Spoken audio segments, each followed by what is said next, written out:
Hi అండి, welcome to Pavithra's cookbook. ఈరోజు నేను మీకు ఒక పచ్చడి రెసిపీని చూపిస్తున్నానండి. అదే టమోటా తొక్కు పచ్చడి అండి. చాలా కలర్ఫుల్గా యామ్మీగా ఉంది కదా. మనం ఈ టమోటా తొక్కు పచ్చడి చాలా ఈజీగా తయారు చేసేసుకోవచ్చు అండి. కాకపోతే మనం పర్ఫెక్ట్ మెజర్మెంట్స్ ఫాలో అవ్వాలి. ఇది వంట రాని వాళ్ళు కూడా ఈజీగా తయారు చేసేసుకోవచ్చు.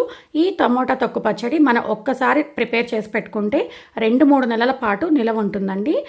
రెఫ్రిజిరేట్ చేసుకోవాలండి కంపల్సరీ. ఇప్పుడు మనం ఈ టమోటా తొక్కు పచ్చడి ఎలా తయారు చేసుకోవాలో ప్రాసెస్లోకి వెళ్ళిపోదాం. ముందుగా 1.5 కేజీ టమోటాలని బాగా వాష్ చేసి బాగా డ్రై అవ్వనివ్వాలండి. తడి అనేది అస్సలు ఉండకూడదు. అలా బాగా ఆరిన తర్వాత సన్నగా చాప్ చేసుకొని పెట్టుకోవాలి. ఇది కాసేపు పక్కకు పెట్టుకుందాం. ఇప్పుడు 1.5 కేజీ టమోటాలకి 4 టేబుల్ స్పూన్ల ఉప్పు, 4 టేబుల్ స్పూన్ల బెల్లం సమానంగా తీసుకోవాలండి. చింతపండు కాస్త తగ్గించుకోవాలి, ఎందుకంటే టమోటాల్లో ఆల్రెడీ పులుపు ఉంటుంది కనుక. ఇప్పుడు ఒక మిక్సీ జార్ తీసుకొని అందులోకి మనం తగినంత ఉప్పు, తగినంత బెల్లం ఉప్పు అనేది ఈక్వల్ క్వాంటిటీస్లో తీసుకోవాలండి. చిటికెడంత పసుపు, రుచికి సరిపడా కారం, రెడ్ చిల్లీస్ని యాడ్ చేసుకోవాలండి. ఈ రెడ్ చిల్లీస్ మీ కారానికి తగినంతగా మీరు యాడ్ చేసుకోవచ్చు. నేను ఇందులో గుంటూరు రెడ్ చిల్లీస్ని యాడ్ చేసుకుంటున్నాను కాబట్టి మిర్చీస్ని తక్కువ యాడ్ చేసుకుంటున్నాను. ఇలా అన్నీ యాడ్ చేసుకున్న తర్వాత మనం ఫైన్గా బ్లెండ్ చేసుకోవాలి. చూస్తున్నారు కదండి, మన చిల్లీస్ అన్నీ కూడా బాగా బ్లెండ్ అయిపోయాయి. పర్ఫెక్ట్గా బ్లెండ్ అయ్యింది. ఇప్పుడు అందులోకి కొద్దిగా చింతపండుని యాడ్ చేసుకోవాలి. తర్వాత మనం సన్నగా చాప్ చేసి పెట్టుకున్న టమోటా ముక్కల్ని యాడ్ చేసుకోవాలి. జనరల్గా తొక్కు పచ్చళ్ళకి చింతపండు, ఉప్పు, బెల్లం మనం ఈక్వల్ క్వాంటిటీస్లో తీసుకుంటామండి. కానీ ఈ టమోటా తొక్కు పచ్చడిలో ఆల్రెడీ టమోటాల్లో పులుపు ఉంటుంది కనుక చింతపండు అనేది కాస్త తగ్గించుకుంటాం. ఇలా ఫైన్గా బ్లెండ్ చేసుకోవాలి. చూస్తున్నారు కదండి, ఇలా ఫైన్గా బ్లెండ్ చేసుకున్న తర్వాత మనం బ్లెండ్ చేసుకున్న ఈ మిశ్రమాన్ని వేరొక బౌల్లోకి ట్రాన్స్ఫర్ చేసుకోవాలి. ఇప్పుడు మనం ఇదే ప్రాసెస్లో మిగిలిన టమోటాస్ అన్నిటినీ కూడా ఫైన్గా బ్లెండ్ చేసేసుకోవాలి.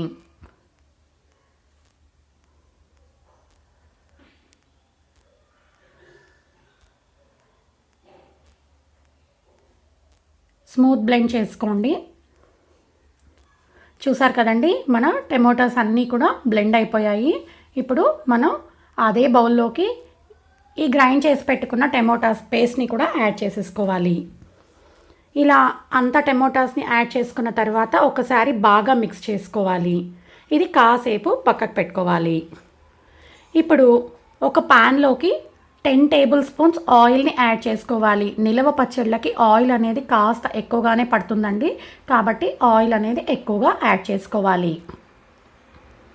ఆయిల్ బాగా వేడైన తర్వాత అందులోకి ఆవాలని యాడ్ చేసుకోవాలి. ఈ ఆవాలు బాగా స్ప్లిట్ అయిన తర్వాత కరివేపాకు, కొద్దిగా ఇంగువని యాడ్ చేసుకోవాలి. అన్నీ యాడ్ చేసుకున్న తర్వాత ఒకసారి బాగా ఫ్రై చేసుకోవాలి. ఇప్పుడు అందులోకి మనం ముందుగా మిక్సీకి పట్టుకున్న ఆ టమోటా పేస్ట్ని యాడ్ చేసుకోవాలి. ఇలా టమోటా పేస్ట్ని యాడ్ చేసుకున్న తర్వాత మరొకసారి మనం బాగా మిక్స్ చేసుకోవాలి. ఇలా బాగా మిక్స్ చేసుకున్న తర్వాత లిడ్ క్లోజ్ చేసుకొని కాసేపు కుక్ చేసుకోవాలి. మనకి ఇది కొద్దిగా ఉడకడం స్టార్ట్ అయిందండి. మధ్య మధ్యలో మనం లిడ్ ఓపెన్ చేసుకొని బాగా కుక్ చేసుకోవాలి. బాగా కంటిన్యూగా మిక్స్ చేసుకుంటూ ఉండాలి, లేకపోతే అడుగు అంటేస్తుంది. తర్వాత మరోసారి లిడ్ క్లోజ్ చేసుకొని కుక్ చేసుకోవాలి. మనకు ఈ టమోటాస్ బాగా ఉడకడం స్టార్ట్ అయ్యి బాగా ఎగురుతోందండి, కాబట్టి లిడ్ సపోర్ట్తో మనం కంటిన్యూగా స్టిచ్ చేసుకుంటూ ఉండాలండి, మిక్స్ చేసుకుంటూ ఉండాలి. ఇప్పుడు కాసేపు లిడ్ క్లోజ్ చేసుకొని మనకు అది థిక్గా తయారయ్యే వరకు ఉడికించుకోవాలి. మధ్య మధ్యలో మిక్స్ చేసుకుంటూ ఉండాలండి. ఇది చూసారు కదండి, టమోటా తొక్కు మనకి బాగా థిక్ అయ్యింది. అండ్ ఆల్సో ఆయిల్ కూడా బాగా సైడ్స్ నుంచి రిలీజ్ అవ్వడం స్టార్ట్ అయింది. ఇలా ఆయిల్ మొత్తం రిలీజ్ అవుతున్నప్పుడు మనం స్టవ్ టర్న్ ఆఫ్ చేసుకొని ఇది బాగా చల్లారిన తర్వాత ఒక ఎయిర్ టైట్ కంటైనర్లో స్టోర్ చేసుకొని రెఫ్రిజిరేట్ చేసుకుంటే మనకి ఇది 2 నెలల పాటు నిలవ ఉంటుంది.